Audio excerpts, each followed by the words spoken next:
In this video, I'm going to show you guys how you can double your money betting on totals in the NBA.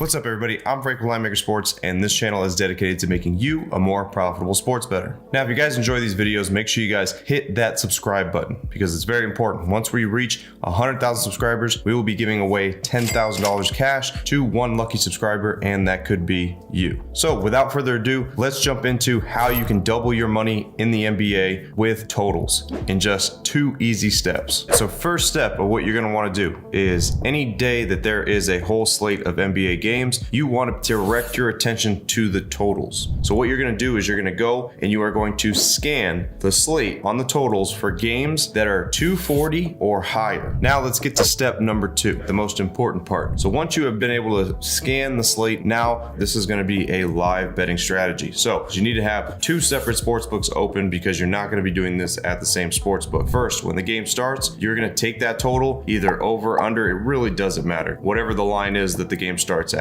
Now, you are going to be monitoring this game to see how that line fluctuates, because in the NBA, once the game goes off, the live totals start fluctuating. Depending on if they start missing shots, it'll drop down to 230. If they come out hot, it'll go up to 250. So what you need to keep track of, though, is exactly what you bet to start. And so for example, let's say that you took the over 240 to start the game. As the game progresses and the game goes on, you are looking for a 10 to 15 point differential of the opposite bet that you put in. So that game starts out, they come out the gate not too decent. Let's say the line starts going up to 243. They miss some shots. It goes down to like 237, but you took the over to start. Now what you're looking to do is for them to run and come out the gate decent, but then start gaining momentum. So if you bet the over, you're looking to get a higher number. Now let's say that they are firing on all cylinders. That total goes from 240 in the first 6 minutes, goes up to about 250, 252. Now what you would do is you would go on a different sports book and you would take the under. So let's say under 252. So now you got over 240 and a half and you got under 252. So during the game now, no matter what, you're not going to lose a unit. But now you have about a 12-point range to where you could hit a middle bet and you can win both bets, which would be doubling your money. So that is the goal of this strategy of what you want to do. Now, if you don't hit that middle, you will incur a loss, but the loss will be very minimal because ideally you're betting these pretty much at minus 110. So when the game starts, you're taking the over under at minus 110. And then when you're taking that live bet, which is usually minus 110 as well. Now that might have been a little bit complicated. So we're going to go through it one more time. We're going to kind of itemize this a little bit. So make sure you scan your sports books, look for the totals in the NBA for 240 or higher. Now you're going to have 2 separate sports books open, and then you're going to be watching this game because you're going to be doing it live. Take the bet over under to begin the game. The game is going to fluctuate. The only time it doesn't is rare cases where, let's say you took the over and right out the gate, these guys can't make a shot, and the whole game they can't make a shot. So that line just keeps diving. But most of the time you're able to get 2 separate bets here. The game starts, you pick over under, and you're betting the opposite of that when you find a line on that total that falls in that line about 10 to 15 points from what you put your original bet in. Again, let's go for an example now, saying that you started the game and you took the under. Total opened up, you got it at 240 right when the game starts. Now you're waiting for that line to drop. So let's say that line drops. At the end of the first quarter, it was decent. It's still hovering that like 237 range. They had an average first quarter. Second quarter comes in, they're missing a couple shots here and there. Now it's started to drop, gets down to 232. Now you would be taking the over. So if you took over 228, now you have over 228 and under 240. So now again, you're getting 12 points of a wedge there to where you could hit a middle and win both your bets. It's very crucial to make sure that you are betting the minus 110, because if you're betting any more and you don't hit that middle, then your small percent that you know you're going to lose will grow if you're not on those minus 110 bets on each side. But if you somehow take a total on this side that's like minus 160 and you opened up and took a total that was minus 110, then no, you could incur a decent sized loss if you don't hit that middle. But you are looking for a middle and a wedge of about 10 to 15 points in between those numbers that you're going to pick. So could have been a little bit complicated of how I explained it to you guys, but it is more simple when you are looking at it. Basically, find the total, watch the game live, you're betting both sides, and then you're trying to meet a middle. That's really the only thing it is. Just remember, when using this strategy, strategy that the bigger the gap that you create, the more chance that you are going to hit a middle. So I did give you a range of about 10 to 15, but it doesn't stop there. There are some games in rare cases where you can get 20 to 25 points of a differential. So just remember, the bigger the gap, the higher the chance are that you are going to meet that middle. As always, if you guys enjoyed this video, make sure you guys hit that like button and make sure you guys subscribe, because it's very important. Once we reach 100,000 subscribers, we're giving away $10,000 cash, and that could be you. I'm Frank with Linemaker Sports. I'll see you guys in the next video. Till then, I'm out.